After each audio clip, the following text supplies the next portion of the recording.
Assalamualaikum warahmatullahi wabarakatuh.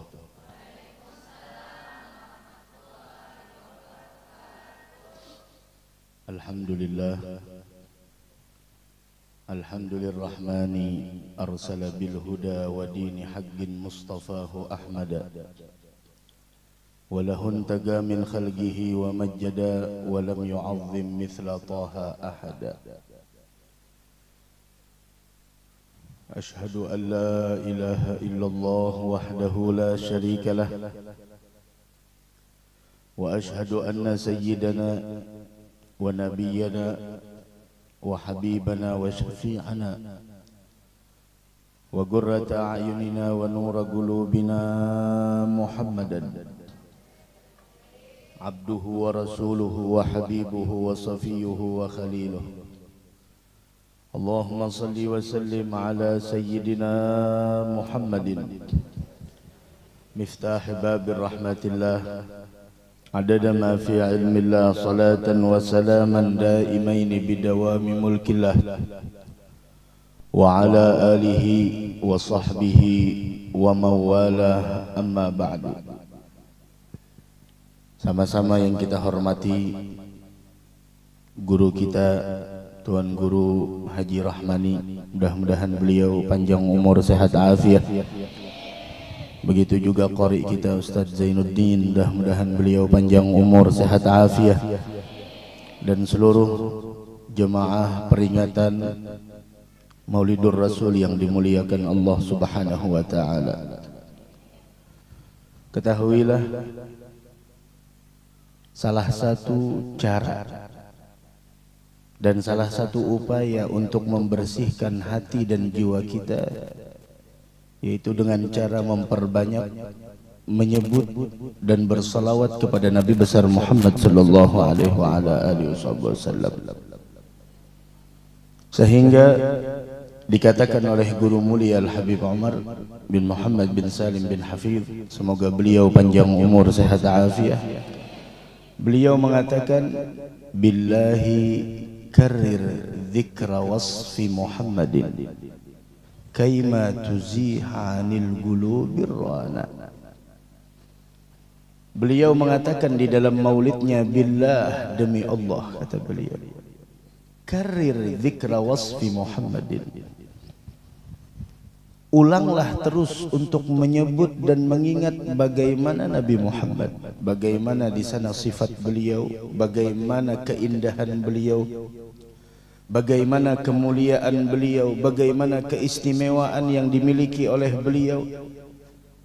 Apa gunanya dan apa manfaatnya ketika seseorang sering mengingat Nabi Muhammad? Jangan dikira perkumpulan kita pada siang hari ini dan perkumpulan yang akan datang hari demi hari, malam siang silih berganti di bulan kelahiran Nabi kita Muhammad sallallahu alaihi wasallam. Jangan dikira perkumpulan semacam ini adalah perkumpulan yang tidak ada nilainya di sisi Allah. Tahukah, orang yang hadir di majelis maulidnya Nabi Muhammad bukan orang biasa. Orang yang hadir di dalam acara peringatan maulidnya Nabi Muhammad bukan orang sembarang. Tadi dibacakan maulidnya yang disusun oleh Al-Imam Al-Habib Ali bin Muhammad bin Husain Al-Habsyi. Beliau mengatakan, menjelang detik-detik kelahiran Nabi Muhammad, siapa yang dihadirkan? Siapa yang dihadirkan ketika menjelang detik-detik kelahiran Nabi Muhammad? Beliau dengan jelas mengatakan, fahadharat bi taufiqillah as-sayyidatu Maryam was-sayyidatu Asiyah. Yang hadir, yang menyaksikan kelahiran tersebut dua wanita mulia. Dua wanita mulia yang dijemput dari surganya Allah. Kenapa? Karena yang hadir bukan orang sembarang. Bayi yang ingin dilahirkan, bayi yang ingin dilahirkan oleh Sayyidatuna Aminah radhiyallahu taala anha wa ardhaha bukan orang sembarang, sehingga orang yang menyambut kelahirannya pun adalah orang-orang istimewa di sisi Allah. Dari karenanya orang yang menghadiri acara maulid adalah orang-orang pilihan dari Allah. Mudah-mudahan kita dimuliakan dunia wal akhirah. Amin ya rabbal alamin. Fahadarat bitaufiqillah as-sayyidatu Maryam was-sayyidatu Asiyah. Dengan siapa beliau? Dengan siapa? Apakah hanya dua orang yang diutus oleh Allah Subhanahu wa taala untuk menghadiri kelahiran mulia, kelahiran yang tidak ada satu bayi pun di alam semesta ini seperti kelahirannya Nabi Muhammad. Fahadarat bitaufiqillahi sayyidatu Maryam was sayyidatu Asiyah wa ma'ahuma minal huril 'ain. Mereka dua orang ini didampingi oleh siapa? Al-huril 'ain, bidadari. Ini mudah-mudahan wanita-wanita yang di sini semua jadi bidadari surga insyaallah. Nah, kalau mau jadi bidadari surga, tuh jaga kita orang punya mulut. Kalau ingin jadi bidadari surga, jaga kita orang punya hati. Kalau ingin jadi bidadari surga yang punya suami, jaga perasaan suami. Kalau ingin jadi bidadari surga, kita orang punya anak, didik anak-anak kita agar menjadi anak yang nantinya membanggakan hati Nabi besar Muhammad sallallahu alaihi wasallam. Ingin jadi bidadari surga tapi mulutnya ya Allah jauh. Ingin jadi bidadari surga tapi suaminya di rumah ngadu sama tuan guru. Masya Allah, guru bini ulun ini begini, Masya Allah. Mau jadi bidadari surga tapi tidak pernah mendidik anak. Ini bagaimana ceritanya? Ingin jadi bidadari surga, ayo jadikan akhlak-akhlak kita adalah akhlak calon penghuni surga. Apa akhlak calon penghuni surga? Tidak pernah memutuskan tali silaturahim. Apa akhlak calon penghuni surga? Mulutnya bersih.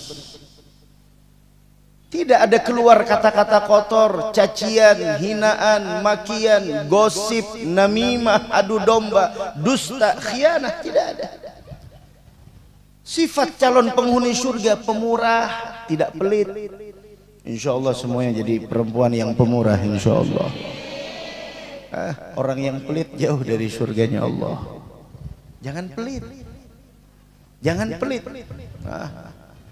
Orang yang pelit itu dikatakan nama Nabi Muhammad sallallahu alaihi wasallam, al-bakhil aduwullah. Al-bakhil aduwullah walau kana aliman.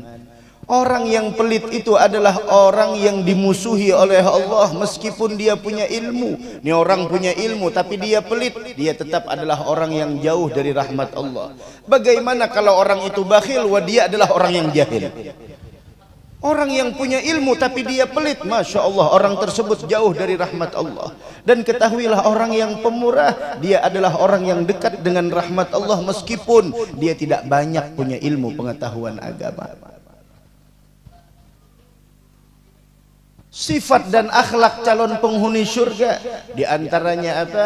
Diantaranya adalah yaitu senang melakukan daripada ibadah-ibadah kepada Allah Subhanahu wa taala. Mudah-mudahan dapat taufik hidayah insyaallah. Amin ya rabbal alamin. Fahadarat bi taufiqillah as-sayyidatu Maryam was-sayyidatu Asiyah wa ma'ahuma minal huril 'ain man qasamallahu lahu minasyarafi bil qismatil wafiyah. Lihat, luar biasa. Makanya orang-orang hadir maulidnya orang-orang istimewa, pilihan. Orang-orang pilihan semua. Orang-orang yang tidak sembarang, apalagi yang menginfakkan hartanya, yang ikut serta andil baik dengan tenaganya, pemikirannya ataupun dengan apa yang dia miliki, semuanya adalah pilihan dari Allah Subhanahu wa taala. Kembali kita ke pembicaraan yang pertama. Salah satu cara untuk membersihkan hati kita yaitu adalah dengan sering menyebut nama Nabi Muhammad. Nama yang paling indah, nama yang bersanding di tiang-tiang arasy. La ilaha illallah Muhammadur Rasulullah. Nama yang tertulis di depan pintu surga. La ilaha illallah Muhammadun Rasulullah. Nama yang dipilih oleh Allah Subhanahu wa taala untuk sosok manusia yang kita peringati lahirnya pada siang hari ini. Billahi karrir dzikra wasfi Muhammadin kaima tuziha anil qulubir rana. Dengan kita banyak menyebut nama Nabi Muhammad, ulang terus. Sekarang apa yang kita sebut di luar sana? Setelah bubar dari ini majelis, apa yang kita sebut? Apa yang kita ingat? Siapa yang kita tiru? Siapa yang kita jadikan uswah? Siapa yang kita jadikan qudwah? Siapa? Masya Allah, di dalam acara ya Nabi salam alaika, ya Rasul salam alaika, setelah itu keluar rumah, apa yang kita sebut? Mengingat Nabi Muhammad sallallahu alaihi wa ala alihi wasallam. Di dalam qasidah yang lain, guru mulia Al Habib Umar mengatakan, ya dzakirinan nabi fuztum bidzikril habib. Wahai orang yang sering menyebut nama Nabi Muhammad, wahai orang yang sering bersalawat kepada Nabi Muhammad, fuztum bidzikril habib, kalian semua mendapatkan keberuntungan dengan menyebut nama Nabi Muhammad sallallahu alaihi wa ala alihi wasallam. Bagaimana tidak beruntung, Bu? Bagaimana kita tidak mendapatkan keberuntungan dengan menyebut nama Nabi Muhammad, sedangkan Rasul mengatakan, man shalla alayya marratan wahidah sallallahu alaihi biha ashra. Siapa orang yang bersalawat satu kali kepadaku, Allah curahkan 10 rahmat kepada orang tersebut. Dan salawat itu ibadah yang pasti diterima. Ibadah yang pasti diterima oleh Allah subhanahu wa ta'ala. Sedangkan amal kita bainal gabul wa raddiha, antara diterima sama ditolak. Ngajinya kita, sedekahnya kita, sholatnya kita, duhanya tadi siang, yang sholat duha, yang tidak sholat ya Masya Allah, sholat duhanya tadi siang. Kemudian yang qabliyah ba'diyah zuhurnya, yang melakukan, yang tidak ya musibah. Dari karenanya itu dikatakan oleh para masyayikh, laisal musab liman faragal ahbab walakinnal musab liman hurimat thawab. Orang yang tertimpa musibah, tahu siapa orang yang tertimpa musibah? Orang yang tertimpa musibah adalah bukan orang yang berpisah dengan sesuatu dan orang yang dia cintai, bukan. Berpisah dengan fulan, berpisah dengan fulana, atau kehilangan ini atau kehilangan itu, bukan kena musibah. Tahu orang yang terkena musibah sebenarnya itu apa? Walakinnal musab liman hurimat thawab.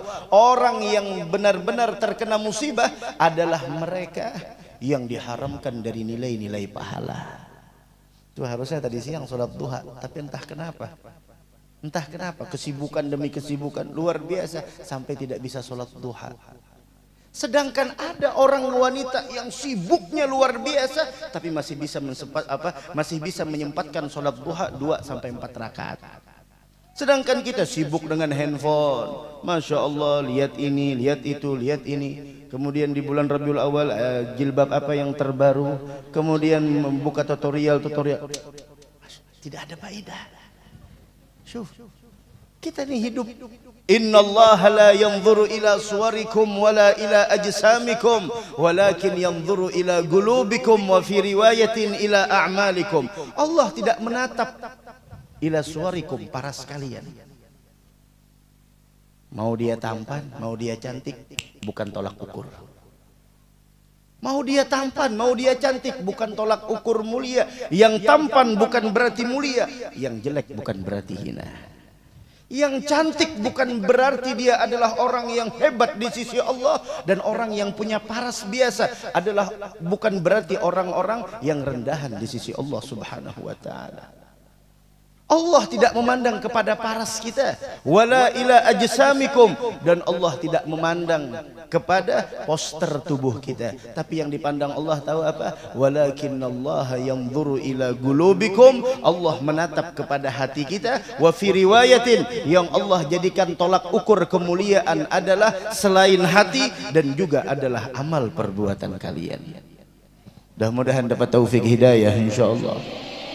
Ini kita Bu sudah beruntung hidup nih, kita tinggal di tengah-tengah orang yang subhanallah rajin semuanya ibadah. Itu tadi 2 orang wanita yang kita sebutkan, Sayyidatuna Maryam dan Sayyidatuna Asia. Ini Asia, tahu Asia siapa? Tahu Asia siapa? Ini 2 orang perempuan disebut sama Allah dalam Al-Quran. Asia adalah imra'atu Fir'aun, yang hidup di dalam kerajaan Fir'aun. Dan kita semua tahu Fir'aun ngakunya bukan ngaku jadi nabi lagi. Bukan ngaku jadi wali lagi, tapi ngaku jadi Tuhan. Dia mengatakan ana rabbukumul a'la, saya adalah Tuhan kalian. Dia mengaku menjadi Tuhan. Ini Asia tinggal di lingkungan orang-orang yang kufur terhadap Allah Subhanahu wa taala, tapi yang namanya pendirian, Bu, kita harus punya pendirian. Kita hidup ini harus punya prinsip, jangan seperti pohon kemana angin berhembus kesana kita. Tidak, kita harus punya prinsip. Untuk agar kita punya prinsip, kita harus punya ilmu pengetahuan agama.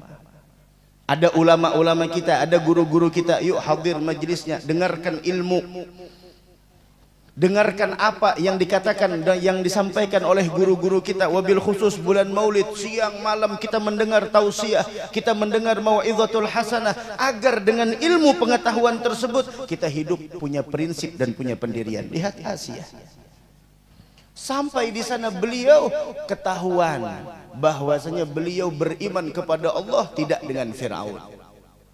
Apa yang dilakukan Fir'aun? Fir'aun tidak tanggung-tanggung lagi. Yang dilakukan oleh Fir'aun nih, 2 tangan sama 2 kakinya diikat, dijemur, kemudian diletakkan batu di atasnya. Tapi subhanallah, lihat orang yang berpegang teguh dengan tauhid, orang yang keimanannya kuat, orang yang mengikuti ajaran yang yang diutus oleh Allah Subhanahu wa taala, orang yang mengikuti ajaran para utusan-utusan Allah Subhanahu wa taala, bagaimanapun keadaan mereka akan dijadikan oleh Allah solusi di sana. Bahkan kemuliaan yang dimiliki oleh Asia ketika beliau dipanaskan di bawah terik matahari, ketika Fir'aun dan semua anak buahnya pulang ke istana, maka Allah mengutus di sana malaikat-malaikat untuk menaunginya dengan sayapnya. Bayangkan, bahkan dengan awan dilindungi sehingga Asia tidak kepanasan. Sampai pada akhirnya Fir'aun sudah geram melihat Asia. Pada akhirnya Fir'aun ingin membunuh Asia. Ketika ingin membunuh Asia, tahu apa kata Asia? Asia mengatakan, Rabbi ibni li indaka baitan fil jannah wa najjini min Fir'aun wa amalih. Asia yang dia pinta nih, akhlak calon wanita penghuni surga nih. Wanita penghuni surga, calon wanita penghuni surga, yang dia prioritaskan bukan dunia, yang dia prioritaskan adalah bukan kehidupan yang sifatnya sementara. Lihat Asia yang menghadiri kelahiran Nabi besar Muhammad sallallahu alaihi wasallam, beliau minta ketika ingin dibunuh oleh Fir'aun, disiksa habis-habisan, tapi yang keluar dari mulutnya apa? Diceritakan dalam Al-Qur'an, galat rabbi ibni li indaka baitan fil jannah, ya Rabb, saya mau minta 1 buah rumah di dalam surga. Ada orang yang punya rumah besar selama di dunia, belum tentu dia punya rumah di dalam surga.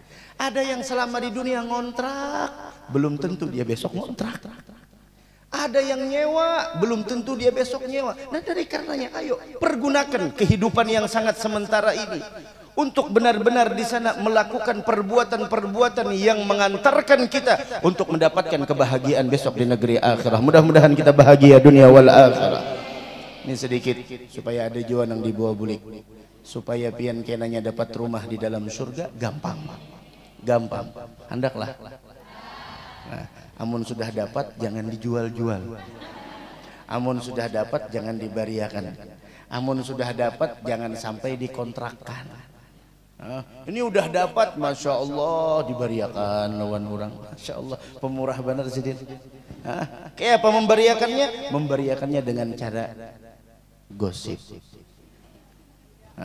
Tuh ya, Sidin tadi itu ini, masya Allah, hanya dapat rumah 1 buah di dalam surga, udah dikasih langsung tanda tangan apa, hibah. Nah, tuh kurangi gosip. Ini bulan Maulid, perbanyak sholawat, kurangi gosip. Udah, jangan terlalu banyak melihat ini itu di dalam di dalam handphone. Ini si fulanah pakai baju ini, mereknya ini. Akhlak calon wanita penghuni surga tadi apa? Lebih memprioritaskan akhirat daripada dunia. Bajunya mahal selama di dunia. Iya, tapi apakah besok pakai sutra surga atau tidak? Pikirkan di sana. Nah, ini terakhir supaya agar kita dapat rumah di dalam surga. Bagaimana caranya? Caranya adalah mudah. Mudah bagi orang yang dimudahkan. Sulit bagi orang yang tidak dimudahkan. Kayak sholat duha tadi pagi.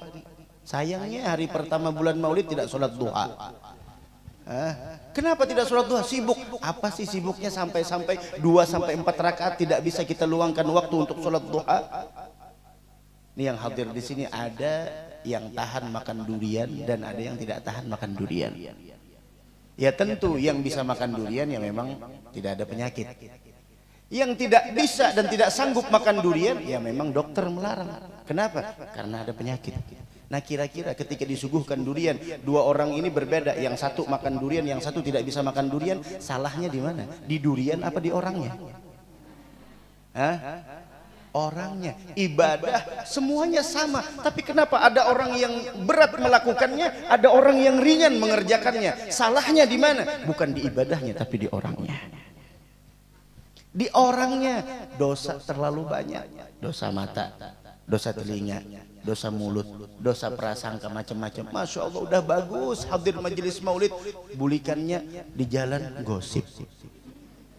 Itu tadi itu si Dirjar sesisiran lalu mengambil pisang tadi itu Jar. Itu si Din tadi itu Jar. Ya Allah ya, limau tuh sepiringan si Din buat dalam tas. Ya Allah jaka berbagi lawan aku Jar. Gampang dapat apa? Aku ada Jepang ya seplastekan Jar. Sama juga. Menggibah orang. La haula wala quwata illa billah. Ya udah, berhubung harinya hujan, mudah-mudahan kabul hajat seberatan. Terakhir, agar kita dapat rumah dalam surga, mungkin yang udah tahu, yang belum tahu ya alhamdulillah jadi maklumat, jadi ilmu, perbendaharaan ilmu. Mudah Bu, apa caranya? Siapa orang yang membaca surat Al-Ikhlas sebanyak 10 kali. Siapa orang yang membaca surat Al-Ikhlas? Tahu surat Al-Ikhlas? Apa? Qul huwallahu ahad sampai habis, jangan qul huwallahu ahad aja. Qul huwallahu ahad, Allahus samad, lam yalid wa lam yakul lahu. Mudah, 10 kali kita baca, hadiahnya 1 buah rumah dalam surga. 1 buah rumah dalam surga. Habis ini pulang ke rumah bisa dapat 2 buah gitu.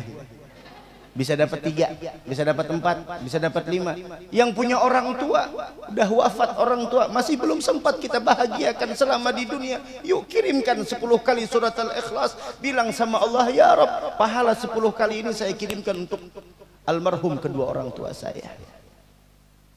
Ziarah besok hari Jumat ke kubur orang tua. Dianjurkan siapa orang yang ziarah ke kubur orang tuanya di hari Jumat atau salah satu dari kedua orang tuanya, maka Allah ampuni dosa anak tersebut dan Allah catat anak itu adalah sebagai anak yang bakti sama orang tua.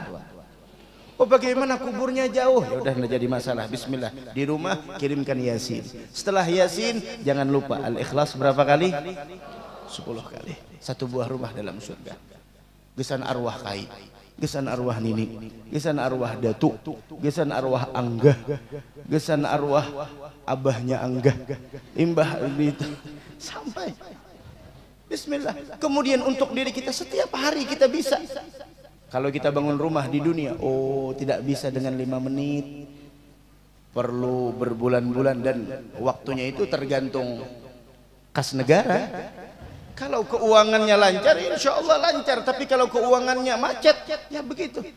Tapi untuk akhirat sebenarnya Bu seberataan yang mendengarkan acara ini, sebenarnya untuk meraih kebahagiaan akhirat itu mudah. Yang mempersulit apa? Nafsu kita terlalu besar di dalam hati. Untuk menghilangkan itu semua, untuk mengikis karatan-karatan noda di dalam hati, salah satunya adalah caranya billahi karrir dzikra wasfi Muhammadin kaima tuziha anil qulubir rana, dengan banyak dengan memperbanyak salawat kepada Nabi besar Muhammad sallallahu alaihi wa ala alihi wasallam. Sebenarnya tahajud mudah, salat subuh berjamaah mudah, qabliyah subuh mudah, salat duha mudah, baca Al-Qur'an mudah, kemudian qabliyah zuhur, ba'diyah zuhur mudah, qabliyah asar mudah. Yang menjadi sulit apa? Gayyadatka dzunubuk, yang membuat kita berat dan terikat, yang membuat kita tidak mampu untuk melakukan ibadah karena dosa yang masih banyak melekat di dalam diri kita.